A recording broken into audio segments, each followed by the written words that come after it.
As a kid, I was fascinated by magnets. They seemed so magical. A magnet could pull a nail toward it without touching the other nail. One nail touching the magnet could pick up a second nail, which then could pick up a third nail. I also was intrigued by how one pole of a magnet repelled the same pole of another magnet. So instead of drawing together, they wobbled apart. If they weren't forced to get together, they moved away from each other. Peter talks about being a magnetic Christian in 1 Peter chapter 2. How do we do that? Peter tells us to live like Jesus would live because that is one way we praise God. He tells us to live like Jesus around non-believers. He tells us to obey our government's laws and officials, to live like Christ at work. We then are like a nail touching a magnet. We are magnetized too.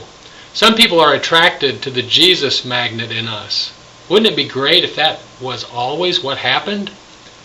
But most of what Peter tells us in this chapter is a warning that not everyone will be attracted to the Jesus magnet in us.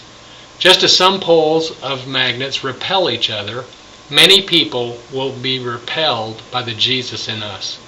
Some will be punished or persecuted for doing good like Jesus would do. Peter exhorts us to be ready for that, because Jesus is our example, and he put up with many who were repulsed by the truth. Are you living like Jesus in all parts of your life?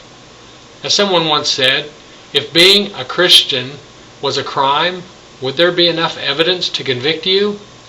If someone asked your neighbors or co-workers or friends at the club what you believe, what would they say?